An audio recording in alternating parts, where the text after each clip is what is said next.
ৰাতিপুৱাটো উঠাৰ লগে লগে সময়টো কোনফালেদি পাৰ হৈ যায় ধৰিব নোৱাৰোঁ আৰু এতিয়াহে এনেকুৱা হৈছে। সেইকাৰণেতো আগতে আৰাম কৰি ল'লোঁ আৰু ধুনীয়াকৈ শুই ল'লোঁ, খাই ল'লোঁ। এতিয়া আৰু মানে খাবলৈও সময় নাই, শুবলৈও সময় নোহোৱা নিচিনা। ৰাতিপুৱা উঠিয়ে ৰুটিকেইটা ভাজি ল'লোঁ আৰু ইফালে ৰাতিয়ে জিৰা অকণমান ধুই এনেকৈ থৈ দিছোঁ, কাৰণ দিনত হ'লে সময় নাপাওঁ যে, সেইকাৰণে ৰাতিয়ে ধুই থৈ দিছোঁ। এফালে শুকাইছে অকণমান আৰু এইফালে ৰুটিখিনি সেকা হৈ গ'ল মানে। আৰু ইমান ৰাতিপুৱাই বৰষুণ দিয়ে যে টোপনিৰ পৰা উঠিবলৈ বৰ এলাহ লাগি যায়। কি কৰিম আৰু উপায় নাই, উঠিবতো লাগিব, কাৰণ ছোৱালীৰ কথা আছে। এফালে দৌৰা দৌৰি টিফিনটো বনোৱা হোৱা মানে। আৰু এইটো কালি আনিলোঁ, এইটো ছোৱালীৰ ৰুটিৰ লগত দিবৰ কাৰণে। সদায় আৰু টমেট' চচবিলাক খাই খাই পেট বেয়াহে হ'ব ছোৱালীৰ, কিন্তু ছোৱালী আকৌ টমেট' চচহে খাই ভাল পায়। এপেল দিলোঁ আৰু এইফালে ৰুটি দিলোঁ আৰু বৰষুণটো কিবাকৈ এৰিলে। মই মানে যেতিয়া ৰুটি বনাই আছিলোঁ ভয়ে বনাই আছিলোঁ যে আজি বৰষুণ এৰিবনে নাই আৰু স্কুললৈ যাব পাৰিমনে নাই। ফাইনেলি বৰষুণটো অকণমান কমিলে। মই টিফিন চিফিন পেক কৰি ছোৱালীক বিচাৰি আহি দেখোঁ যে ছোৱালীয়ে এইফালে দাঁত ব্ৰাছ কৰিছে।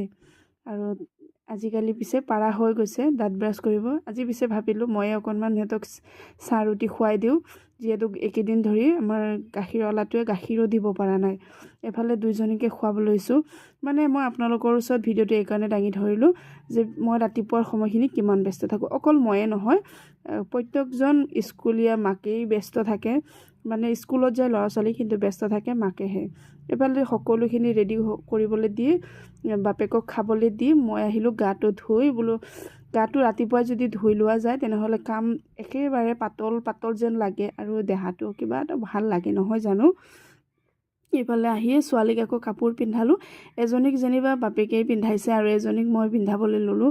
ইমান উৎপাত কৰে, বুজিও পোৱা হোৱা নাই দিয়কচোন, কিনো ক'ম আৰু কোনোমতে টানি চুচৰি আনি মানে কাপোৰখিনি পিন্ধাব লগা হয়। এইফালে দেখিছেনে এজনী ওলমি পৰিছে, তাইক আকৌ বাপেকে অকণমান সজাই দিলে। এইফালে ময়ো কাপোৰ কানি পিন্ধি একেবাৰে ৰেডি। ৰাতিপুৱাটো ইমান দৌৰাদৌৰি হয়, কাৰণ আৰু ছোৱালীক থ'বলৈ যাব লাগে। সকলোখিনি ৰেডি কৰি থৈ কামখিনি বাৰু যেনিবা আহিও কৰিব পাৰোঁ।